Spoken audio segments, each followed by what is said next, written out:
Hello, everyone. Welcome back to the Rolling Stories podcast, where we dive deep into the personal and professional journeys of industry leaders. I'm your host, Adrian Tan, and today we have a special guest who's here to share his unique perspective and insights on the intersection of HR, leadership, and coaching. Now, our guest is Mr. Seng Chee. He's no stranger to the world of business. He has a diverse background spanning law, HR, corporate leadership, and he has carved out a really impressive career path across prestigious organizations like International Monetary Fund, Mapletree, and CapitaLand, amongst other many, before transitioning to his current role as a leadership consultant slash executive coach. But of course, his journey mustn't have been without its fair share of challenges. I'm very certain, just like many one of us, he has faced his ups and downs in the corporate world, and is using that experience to help others navigate the complexity of leadership and organizational culture, something I hope I can learn from him today as well. So today we're going to deep dive into his story and also explore how HR actually took up a small part of his career journey, and to uncover any further unique insights he brings to the table and how we can learn from him. So without further ado, Seng Chee, welcome. Thank you very much, Adrian. It's lovely to be here. So, brief overview of your career journey from your early roles in operations and law to your current work. How did you go through that journey? Intended, accidental, and even landing into HR. It's very, very unique pathway that you take. Yeah, I think I have the kind of CV I tell people that headhunters would describe politely as eclectic. It's a mixed bag of it's a mixed bag of many things. Hey, Yeah, that's true. I was a headhunter before. If I see your CV, I'll be like, okay, next. you're absolutely right. That is exactly the reaction I get from headhunters, right? They all look at it and they say, well, it's impressive, but how do I place you? And I'm not an easy person to box into something street vertical. I think if I think of my life, my career in decades, it was never planned the way I unfolded. If I start in my 20s, I always thought I wanted to be a lawyer, so I got qualified as a lawyer. I always thought I wanted to be a trial lawyer. So I was a trial lawyer for about 3 to 4 years in Singapore after qualification. But my wife and I, we've always wanted to live in the United States for a while. So after practicing for about 3 to 4 years, we decided to move there. And then I went to the US and I got a job at the IMF. That was after I did my master's in the US. I got a job at the IMF and ended up there in Washington, DC for 11 years. That was a fantastic and very interesting journey. It was an exciting organization to be in, especially since I joined right at the time of the Asian crisis, which for the older listeners among you, you will recall was around 97, 98. And then I spent 11 years there, but within those 11 years, I had transitioned from law into communications work. I was a speechwriter for the managing director of the IMF. And then from there on into a more fund management and program management type of role for the last 3 to 4 years, working on Africa countries. So as I turned 40, I really thought that, well, I had exhausted mobility options within the IMF. The job had become a little bit sort of like business as usual. I knew how to do the work, but it wasn't getting exciting for me. And then my wife and I decided that we were going to move somewhere else. And because my network and relationships are the strongest in Singapore, apart from being in Washington in the IMF, of course, I ended up in Mapletree through introductions and from a headhunter actually through introductions. And I was given a job as head of corporate services, which had HR under me, but not as a line function. So I had legal, I had communications, I had HR in the bag. And then from then, I moved on after about 5 years when a vacancy opened up to be Mapletree's CEO for Vietnam. I took that role and I went over to Vietnam for 1.5 to 2 years. And then from there, I joined CapitaLand in my first and only line HR role as group head of HR at CapitaLand for 2.5 years. And that took me to the time when I'm 50. So this is the next decade. And as I turned 50, I was approached by the founder of JustCo, who's a friend of mine from Mapletree days. And he had just gotten Series C money, raising a large pool of money to grow and expand very quickly overseas across Asia. And he asked whether I would like to join and have some fun growing in a startup environment. I had never been to a startup before, never worked in a startup before. All my life, I've been a corporate man in large organizations. And I thought, well, why not, right? Because as you're turning 50, you want to try something different too. So I went to join JustCo, and over the 4.5 years that I was there, we had a fantastic ride. We grew the business from 3 cities to 9 cities by the time I left. And then we grew the business 4 to 5 times in terms of revenue, and from 16, 17 locations to 50 locations. So that was exciting. And then as I turned 55 at the beginning of last year, I really thought, okay, what do I want to do? Looking back about all the experience, that I've accumulated.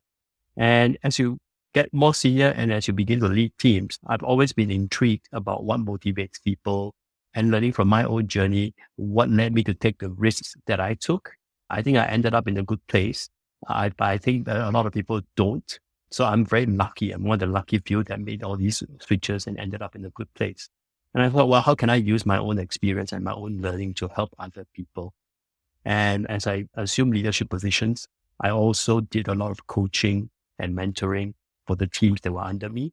And I said, well, why not try something like that and go off on my own and do my own thing? And so that's where I am now. So I consult and I coach organizations and teams. That's a long story. That is such an interesting journey that you've taken. And I have so many questions that I really want to ask you. I'm going to go through them as much as I can.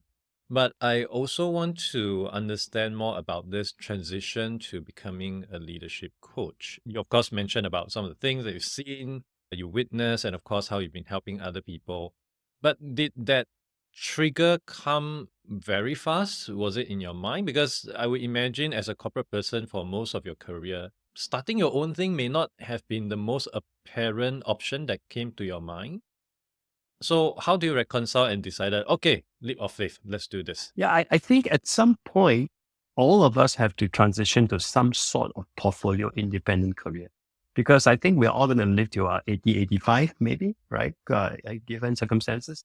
And when you are going to live to that age, you certainly cannot stop working at 60 or 65. But once you get beyond 60 or 65, I don't think a corporate job is actually available or suitable for people in that category. Or at least that's my view. So at some point, we all have to transition. And I guess for me, it was a question of, do I do it now, or do I go for another corporate job and then do it when I'm 60 or 65? And you weigh the pros and cons. When you get to that age, you may not have the energy left. At my age, I'm 56 this year.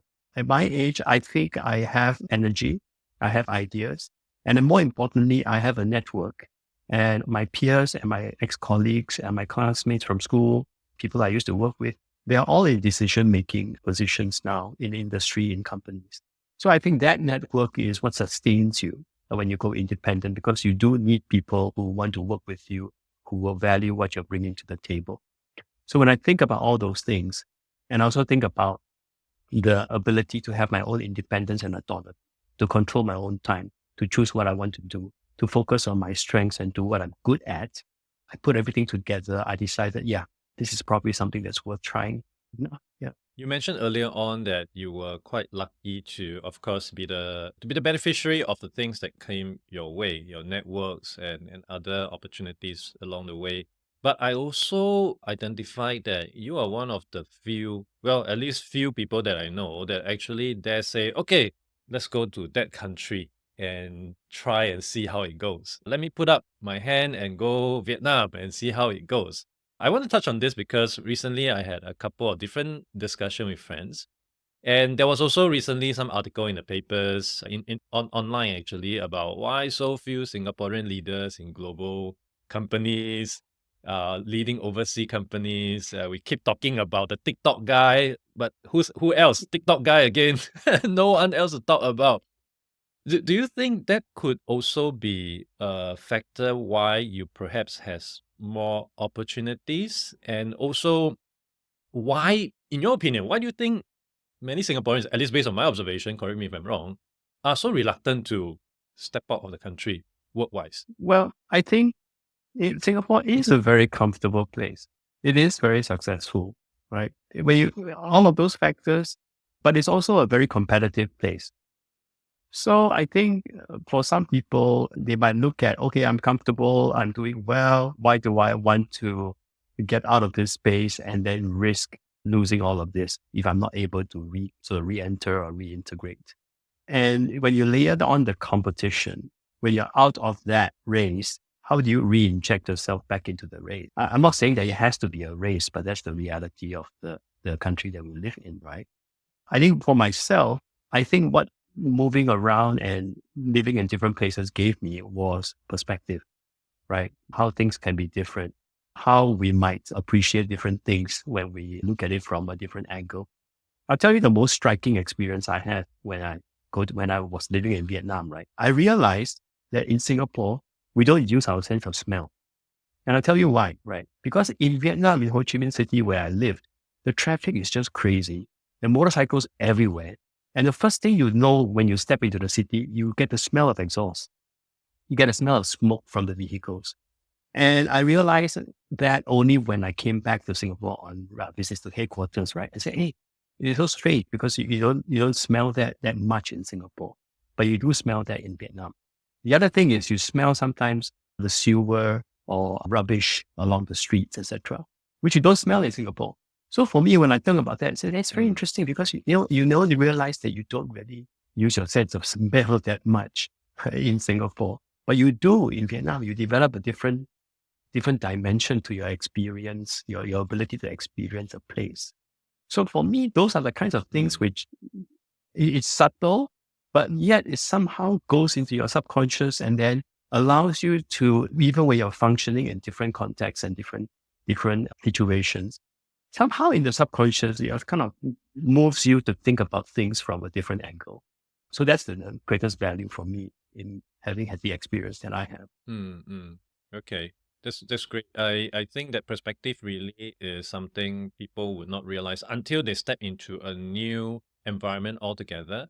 It never occurred to me how polluted air can be until I was in Delhi, Oh gosh. where PSI on average Wow. was 200 plus on a Wow. good day. And that experience, that week-long experience somehow really was the final nudge I need to quit smoking, which so in a way is a good thing lah. But I do think all this perspective is really important, and you need to be not just knee deep, probably neck deep in the country. You can't just go to, let's go to Vietnam 5 days, 4 nights. Oh, okay. I have global perspective now. I don't think it works that way lah. You really got to go in and immerse yourself. And this thing really keep coming back to me as recently the comedian Ronnie Chang also wrote something that really went crazy on the internet. He said Singaporeans are small island Karens with zero perspective on on world matters. I think he may Lee have Kuan a point. Yew. But I do think he has a point. But going back to my subsequent question though, why do you think, again, correct me if I'm wrong, that Singaporeans are reluctant to move outside? I mean, comfort is one thing, but is that the only possible thing? I mean, you can also be comfortable in many different countries. You can be comfortable in Hong Kong, Tokyo, I'm very certain. But outside of comfort, is there other reasons which people may really have to ponder and think deep about? And importantly, by what's the opportunity cost in trying to just retain all this local comfort and prioritizing all this local comfort over everything else? I think, I still question myself, right? Is it really true that Singaporeans are not willing to venture overseas or go to different places? Because my experience is you just have to, maybe it's the kind of Singaporean that we are looking at. If you think of the average Singaporean as the white collar office worker who commutes to the office, maybe nowadays 3 times a week, used to be 5, right? Then maybe yes, in that space, there is still a reluctance or maybe there's a hesitation. You got to think twice before you go. But when you think about the other segment, the more entrepreneurial, the self-starter Singaporean, I have come across a lot of them in Ho Chi Minh City. When I was at the IMF, I had to work on East Timor. I went to East Timor. I tell you, East Timor, all the retail trade, restaurant trade, service trade at that time in the early 2000s, they were run by Singaporeans. You had Singaporean, decommissioned Singaporean cars on the roads of East Dili in East Timor. So when I looked at that, I said, hey, actually, my country people are quite entrepreneurial. They do find space and pockets for them to thrive. I don't know, maybe these are Singaporeans who feel that our country is too constrained and they want to go somewhere else and kind of find opportunities. But yeah, I think they are around. And in Ho Chi Minh City and in Hanoi as well, there's a large Singaporean community. But again, mainly entrepreneurial Singaporeans who have set up their own businesses. I even know somebody who has set up a farm to grow vegetables and export back to Singapore. So yeah, we are around. But coming back to your point, I suppose it's a bit to borrow the macroeconomic theory, right? It's the middle income trap where you're comfortable, you're the white collar Singaporean working in downtown office, good job, stable career, company that you work for is rock solid, not going to go anywhere. I think there's no incentive for you to really want to try something, to do something different. Yeah, a lot of my friends in fact, two of my friends actually gave me the same reason. Kids going through That's PSLE. true. As an ultimate Yeah. objection. In my mind, I'm like, Singapore education is good, but not that fantastic lah. I mean, if you have a chance to put your kid in Finland, you do not want, man. That is the number one education system in the world. But still, I think that is really interesting perspective, and I'd love to have a longer conversation with you. So we took a few exit from the highway. Let's go back to the main road and talk about coaching per se. Now, before we jump into, of course, your thought, your perspective of how things are, you've been in the workforce for so many years. Now, although you have mentioned your age, for listeners who are not watching us right now, I can assure you, Seng Chee look really young. Thank you. Of course, betrayed by his gray hair. Other than that, you really cannot tell he's in his mid-50s. So what I want to ask is, how has leadership evolved from the day you stepped into IMF to the day you decided to go into coaching? That's a great question. My own experience with the leaders that I worked with from that day in the early 90s to today, I think there are a few things going on. I think number one, there is greater comfort in wanting to be vulnerable, to admit that these are the things I don't know, and I have to rely on people to help me find the answer. Right. I think that's one. Number two, I think there is a greater recognition that your skills become obsolete very, very quickly. And what stays with you is an understanding of what you are inherently, what you are about, your personal beliefs, your values, your strengths. So I think there's greater recognition when I talk to leaders that those are the things they are focusing on, right? What's my constant? What's my thing? What's my identity? And how do I use that to have a long and meaningful working life or career, right? So have a long and meaningful contributions to my community. I think those are the two that stand out for me, which is why in the coaching work that I do now, whether it's with CEOs or with organizations, a lot of it involves exploring what are your values, right? What's important to you? Not only from the individual perspective, but from the company perspective. Have you defined your values? What's important to you? Because that allows you to send a very strong signal what you expect from teams within the organization and what keeps people together. So yeah, those are my observations on the question. And in today's context, based on your observation, what do you think most leaders lacking in? I know it's quite a generic question because different companies may have different makeup. Some could be a 5-generation family office. Some could be a young startup. But by and large, are there some common skill set or common approaches that is entirely missing from many of the leaders that you speak? There are some differences, but there are also striking similarities. I'm sure when I started work, my team leaders were complaining, I don't know what this kid is thinking. Why is he behaving like that? I cannot relate to him. I hear that all the time from my clients, right? The issues they talk to me about, hey, I don't know how to manage Gen Z, right? Even when I talk to my children who are in Gen Z, they complain, they say, I don't understand my teacher. Or when they go into internships, right? Oh, I don't want a job like my internship supervisor. I really don't want that. So it's that same question, same issue over and over again over the last 30 over decades that I've been in the workforce. How do I manage that generational gap? How do I understand them? How do I empathize?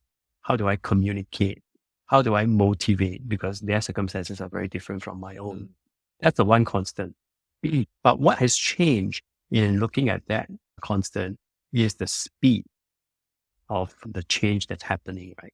And today you may be motivated by this. Tomorrow you're going to be motivated by something else, right? That's number one. Number two, what has changed also is the distractions that are available.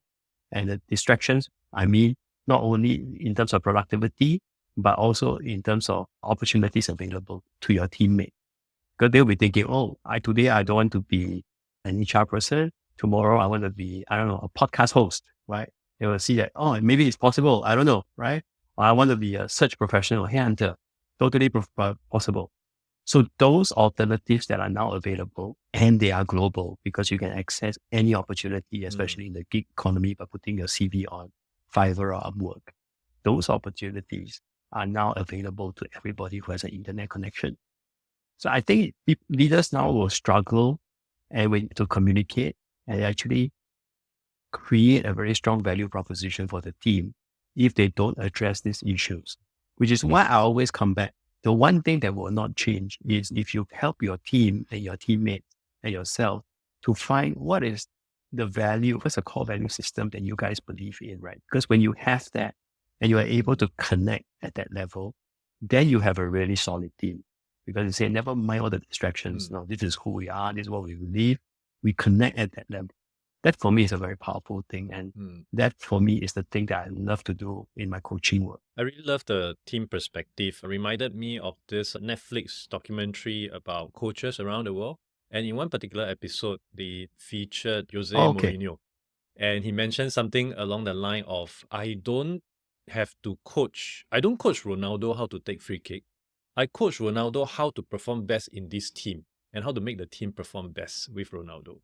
So that is really how unique I think one leader has to look at in terms of this team perspective. Because likely everyone will operate in a team, not in silos. And trying to get that 1 + 1 = 3 kind of scenario is where you are able to excel. Otherwise, you're just throwing bodies at the problem, right? Which, well, whoever has more bodies will win lah, ultimately. Now, for the coaching that you are, or rather the people that you are coaching right now, what are some of the common issues that you see across them that get them to think about, okay, I need a coach, and perhaps also to bring us before that? I'm very certain, just like when we are sick, we don't go straight to see a doctor. We would, self-medicate, take some TCM and all that. What were some of the things that they did, and what's your perspective on that? Were they looking in the right direction, good intention, but wrong approach? What's your general take? I work a lot with family businesses, and I think I like that because of the intimacy of the relationship and the ability to get into the real thinking behind the founders. And the issues they struggle with usually are around succession planning. And when we talk about succession planning, it's because it's around, for corporate guys like me, it's natural, right? You just say, okay, you delegate, then you go figure out who's your next layer who can come in, then what are the competencies they are missing, just train them. But for family businesses and for smaller setups, there's a lot of legacy emotional issues. There's a lot of feelings involved in delegation, in coaching the next layer.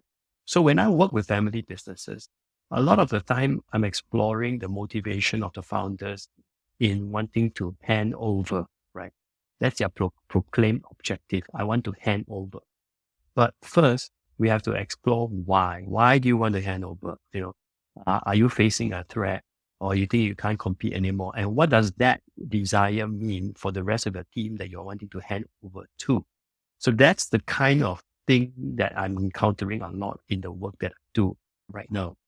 For the larger organizations that I work with, the common issues that involve coaching will be around, again, is the perennial ability to connect and communicate effectively and to motivate teams. Sometimes it's due to cultural mismatch, right? Sometimes the senior executive thinks that, hey, I came up this way. I worked hard. I had to do 7 days a week, including Saturdays and Sundays. Why can't this 25-year-old Gen Z do the same thing? Because this is the only way that the profession works. Why don't they understand, etc. Again, when I do that kind of work, it's around developing perspective and motivations, both on the team leader level and also at the individual team member level. And at the team level, ultimately is appealing to the team leaders level. Team leader, what is in your self-interest? Right? Because if you continue down this path saying that, why can't these people see it the way I see it? It's never ending, right? Because your team members will continue to leave you. You need to understand that making them stay and motivated to perform is in your self-interest. So are you going to continue kind of doing self-harm and kind of stabbing yourself by being frustrated over why can't I connect with these people? Or are you going to try to do something different? And typically when people speak with me, it's because they really feel that they are ready to try something different.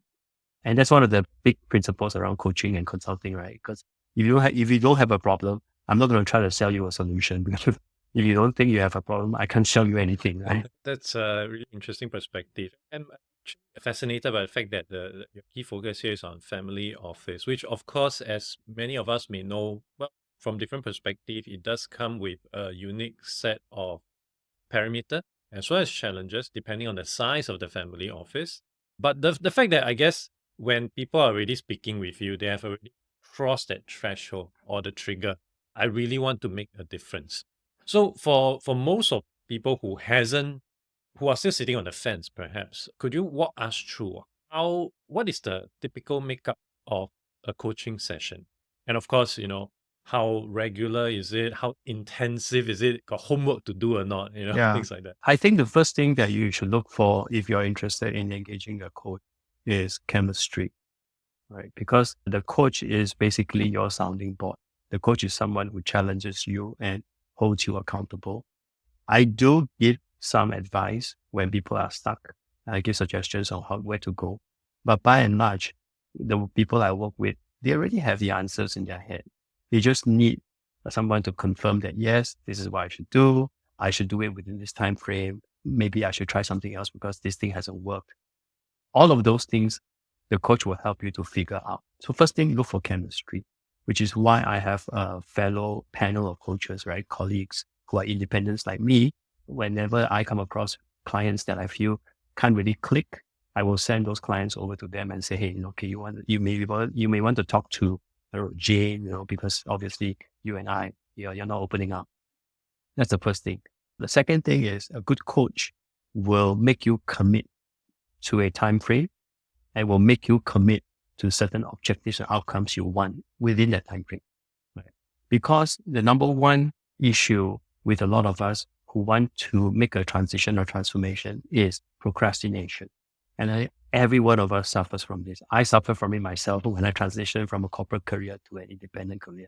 Now, a lot of things I procrastinate and I just have to will myself to do it, right? And I have to kind of go through thinking what will motivate me to act.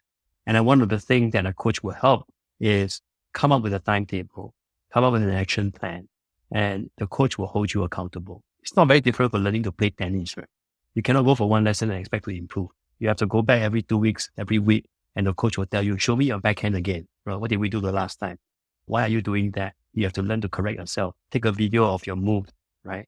And then say, at this point, you're going to step forward.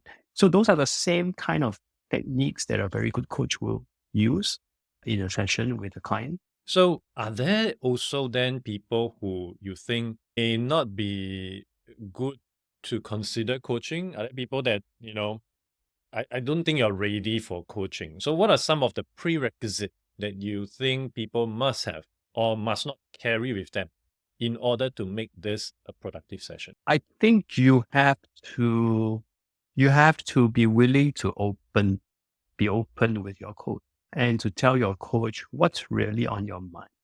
Right? Of course, I mean, there are people who are very contented, very happy, no issues, not trying to undertake any transformation.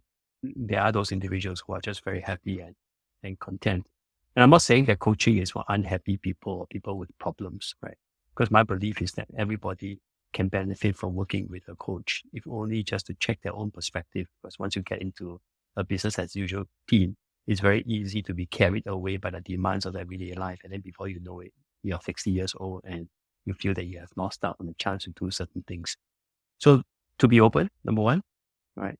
Number two, to be open, especially in the initial 1 to 2 sessions on establishing the chemistry with the coach, because very few of us on our first meeting, we will click. It usually requires at least 1 to 2 meetings before things start to open up, because you're trying to find factors where you can relate to each other, whether it's job, families, where you went to school, where you lived before, your favorite holiday destination, where you love to go for special dinners, things like that. You need to find something to connect.